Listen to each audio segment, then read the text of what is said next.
Risk घेत नाही. मी संध्याकाळी घरी येतो तेव्हा बायको स्वयंपाक करत असते. शेल्फमधील भांड्यांचा आवाज येत असतो. मी चोर पावलांनी घरात येतो. माझ्या काळ्या कपाटातून बाटली काढतो. आजोबा फोटोतून बघत असतात. ह्या कानाचा त्या कानाला पत्ता लागत नाही, कारण मी कधीच रिस्क घेत नाही. वापरात नसलेल्या मोरीतल्या फळीवरून मी ग्लास काढतो. एका पेकचा आस्वाद घेतो. ग्लास धुवून पुन्हा फळीवर ठेवतो. बाटली ही काळ्या कपाटात ठेवतो. आजोबा फोटोतून मंद हसत असतात. स्वयंपाकघरात डोकावून बघतो. बायको कणिक मळत असते. ह्या कानाचा त्या कानाला पत्ता लागत नाही, कारण मी कधीच रिस्क घेत नाही. मी म्हणतो, जोशांच्या मुलीचं लग्न ठरलं का ग? बायको म्हणते, छे अहो, दानच असेल तर मिळेल ना चांगलं स्थळ. मी परत बाहेर येतो. काळ्या कपाटाच्या दाराचा आवाज होतो. बाटली मात्र मी हळूच काढतो. वापरात नसलेल्या फळीच्या मोरीवरून ग्लास काढतो. पटकन एका पेकचा आस्वाद घेतो. बाटली धुवून मोरीत ठेवतो. काळा ग्लास पण कपाटात ठेवतो.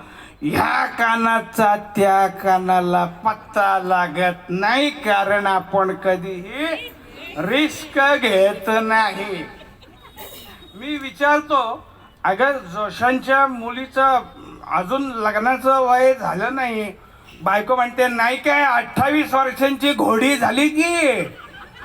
अच्छा. मी पुन्हा काळ्या कपाटातून कणिक काढतो.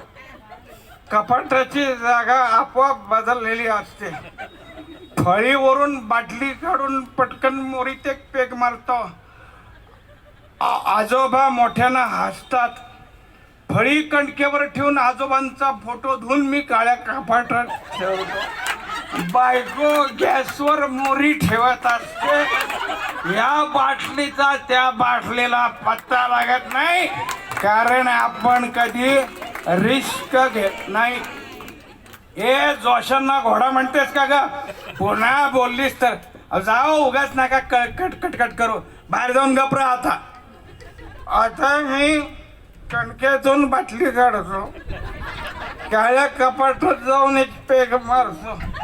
मोरी धुवून फळीवर ठेवतो. बायको माझ्याकडे बघत हसत असते. आजोबांचा स्वयंपाक चालू असतो. या जोशांचा त्या जोशांना पत्ता लागत नाही, कारण आपण कधी रिस्क घेत नाही. अगं जोशांनी घोडीशी लग्न ठरवलंय. तोंडावर पाणी मारा आधी. मी परत स्वयंपाकघरात जातो. हळूच फळीवर जाऊन बसतो. ग्लास फळीवरच असतो. बाहेरच्या खोलीतून बाटल्यांचा आवाज येतो. मी डोकावून बघतो. बायको मोरीत दारूचा आस्वाद घेत असते.